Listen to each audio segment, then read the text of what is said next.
আসিফ নজরুল গণমানুষের কণ্ঠ না ভারতের প্রজেক্ট, খুলে গেল আসিফ নজরুলের মুখোশ। এবং সবশেষে দেখবেন বাংলাদেশের বর্তমান সেনা প্রধান বিএনপি এবং ভারতের সম্পর্কের গভীরে রয়েছে এক সংকটজনক চক্রান্ত।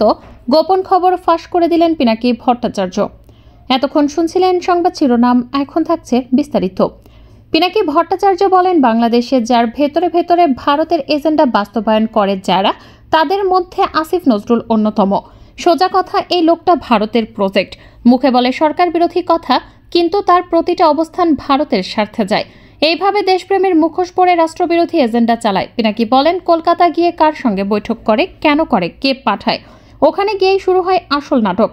ভারতের সফট ইনফ্লুয়েন্স, বুদ্ধিজীবীদের সাথে ঘনিষ্ঠতা, ওখান থেকে ফান্ড আসে কিনা প্রশ্ন তোলা উচিত। তিনি বলেন, বিডিআর বিদ্রোহের সময় ওই লোক ছিল এক ধরনের নীরব সমর্থক। অভিযোগ আছে সেনাবাহিনীর পরিবারগুলোর বিচার চাওয়ার জায়গায় সে পক্ষপাত করে। সরকার ঘনিষ্ঠ কেউ ধরলে জামিন হয়, আর নিরপেক্ষ কেউ হলে তাকে আটকে রাখা হয় মাসের পর মাস।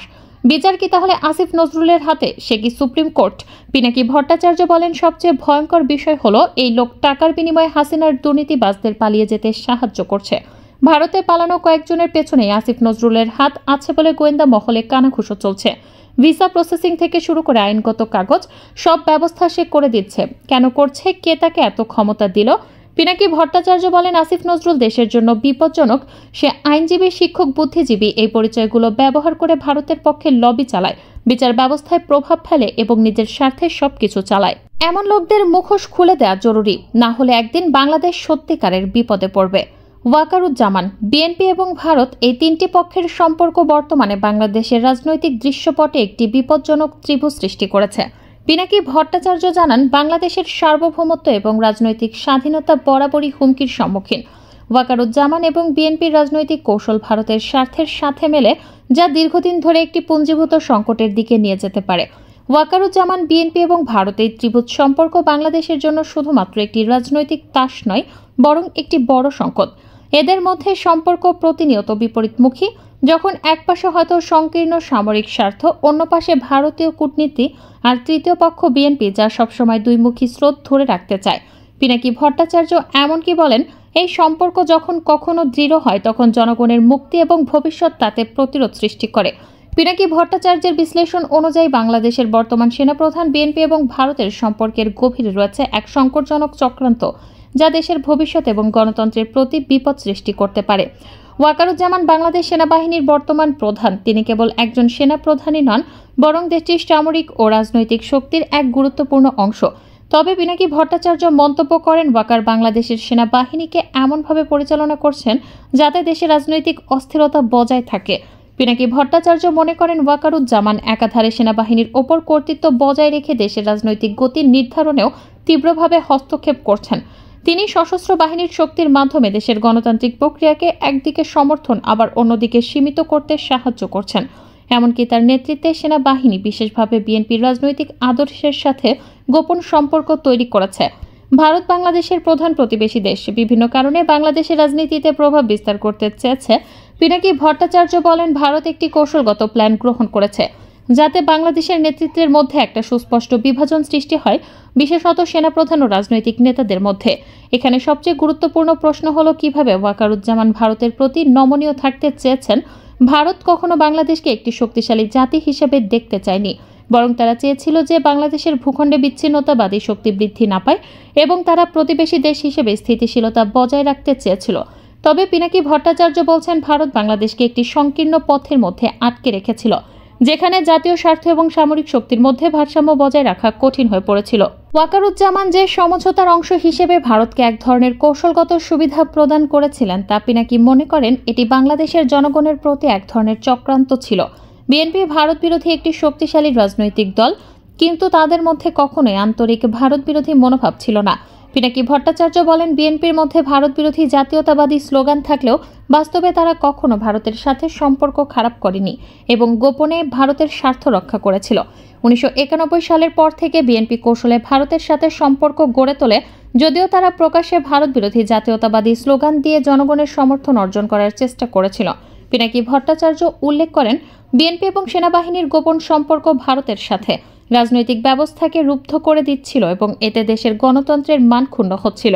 বিএনপি এবং সেনাবাহিনীর সম্পর্ক নতুন কিছু নয়। পিনাকি ভট্টাচার্য সতর্ক করে বলেছেন, বিএনপি তাদের ক্ষমতায়নের জন্য সেনাবাহিনীকে প্রয়োজনীয় সমর্থন দিয়েছে, কিন্তু গণতন্ত্রের মুখোশে তারা কখনো নিজের শক্তি হারাতে চায়নি। এটাই বিএনপির মূল সমস্যা। বিএনপি নিজেদের রাজনৈতিক অস্তিত্ব বজায় রাখতে সেনাবাহিনীকে অন্তর্নিহিত সমর্থন দেয়, কিন্তু যখন সময় আসে তখন তারা সেগুলোকে সম্পূর্ণভাবে অস্বীকার করে। বিএনপি যখন ভারতের সাথে সম্পর্ক গড়ে তোলে তখন তারা জাতীয়তাবাদী স্লোগান দেয়, কিন্তু ভেতরে ভেতরে তারা ভারতের প্রতি নমনীয় থাকে। এই দ্বৈত আচরণ পিনাকি ভট্টাচার্যের মতে বাংলাদেশের রাজনীতিতে দীর্ঘমেয়াদী ক্ষতি করতে পারে। তিনি বলেন, বিএনপির কাছে দেশপ্রেম কেবল একটি কৌশল, যেখানে ভারত এবং সেনাবাহিনীর সঙ্গে গোপন সম্পর্কগুলোই তাদের মূল চালিকা শক্তি। আজকের আবহাওয়ার সংবাদ। টানা কয়েকদিন সারা দেশে বজ্র বৃষ্টির পূর্বাভাস। চলতি সপ্তাহে টানা কয়েকদিন সারা দেশে অস্থায়ীভাবে দমকা হাওয়া সহ বজ্র বৃষ্টি হতে পারে বলে জানিয়েছে আবহাওয়া অধিদপ্তর। বৃহস্পতিবার 1 মে আবহাওয়াবিদ শাহনাজ সুলতানা স্বাক্ষরিত 120 ঘন্টার পূর্বাভাসে তথ্য জানানো হয়। এদিন বৃহস্পতিবার খুলনা, বরিশাল ও চট্টগ্রাম বিভাগের কিছু কিছু জায়গায় এবং রাজশাহী, রংপুর, ময়মনসিংহ, ঢাকা ও সিলেট বিভাগের 2-1 জায়গায় অস্থায়ীভাবে দমকা হাওয়া সহ বজ্র বৃষ্টি হতে পারে।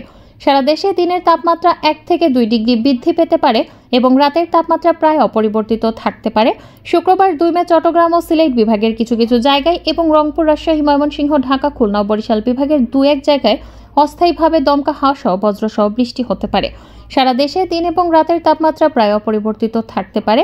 শনিবার 3 মে রাজশাহী, রংপুর, ময়মনসিংহ ও ঢাকা বিভাগের কিছু কিছু জায়গায় এবং খুলনা, বরিশাল, চট্টগ্রাম ও সিলেট বিভাগের 2-1 জায়গায় অস্থায়ীভাবে দমকা হাওয়া সহ বজ্র বৃষ্টি হতে পারে।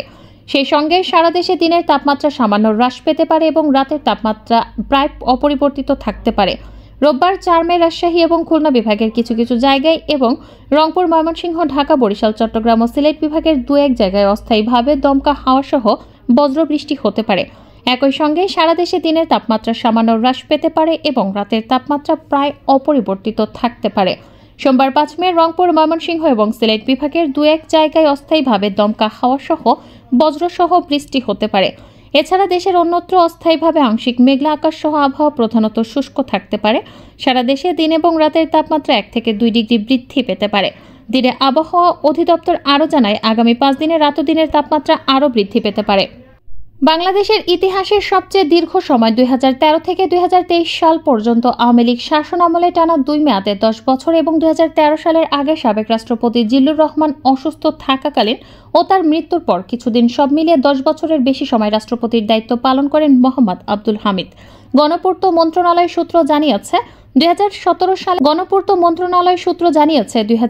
সালে গণপূর্ত অধিদপ্তর 20 কোটি টাকা ব্যয়ে সাবেক রাষ্ট্রপতি মোহাম্মদ আব্দুল হামিদের জন্য একটি এক্সক্লুসিভ সুইমিং পুল নির্মাণ করে।